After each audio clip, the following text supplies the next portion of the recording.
এরপরে যারা অন্যান্য যারা এরা সাধারণ নাগরিক বা বিসি, এইভাবে এই হলো এদের চিন্তা চেতনা। প্রিয় ভাইয়েরা আমার, বন্ধুগণ আমার, প্রিয় মুসলিম উম্মাহ, আমি আপনাদের কাছে, আমাদের কাজটা কি আসলে? আমাদের কাজটা কি? নামাজের কথা,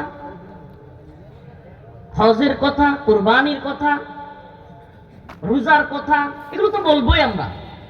এগুলো তো এই উম্মার কাছে দায়ী হিসেবে আমাদের দায়িত্ব, পৌঁছাইতে হবে। কিন্তু এটাই কি আমাদের আসল কাজ?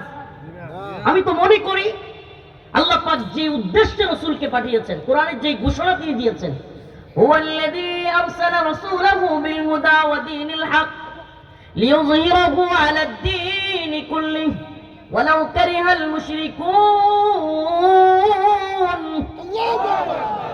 আল্লাহ রাব্বুল আলামিন বলেন, আমি আমার পয়গম্বর মুহাম্মদ আরবি সাল্লাল্লাহু আলাইহি ওয়াসাল্লামকে পৃথিবীতে পাঠিয়েছি।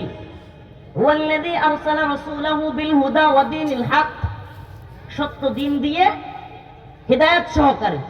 কেন? লিইয়ুযহিরাহু আলাদ দীনি কুল্লিহি, সমস্ত দিনের উপর এই দিনকে বিজয়ী করবার জন্য। বলেন না কিসের জন্য?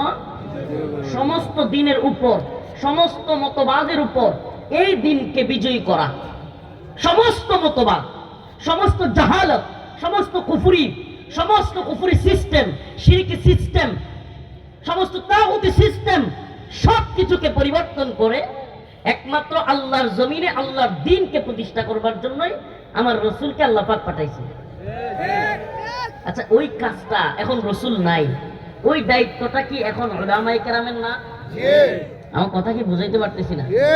বুঝতেছেন আপনারা? ওই দায়িত্বটা কি উলামায়ে কেরামের আছে না? ওই দায়িত্বটাই আমরা পালন করতেছি। সেই দায়িত্বটা কি? এই উম্মাহকে বুঝানো, শত্রু মিত্র চিনানো, এই উম্মাহকে ঐক্যবদ্ধ করা, উম্মার বিজয়ের জন্য, শাহাদাতের জন্য এই উম্মাহকে ঐক্যবদ্ধ করা। যেই বড় শত্রু আমাদের উপর চেপে বসে আছে, এই শত্রু থেকে রক্ষা পেতে হলে এই দলাদলি, এই মতাদর্শিক আদর্শগত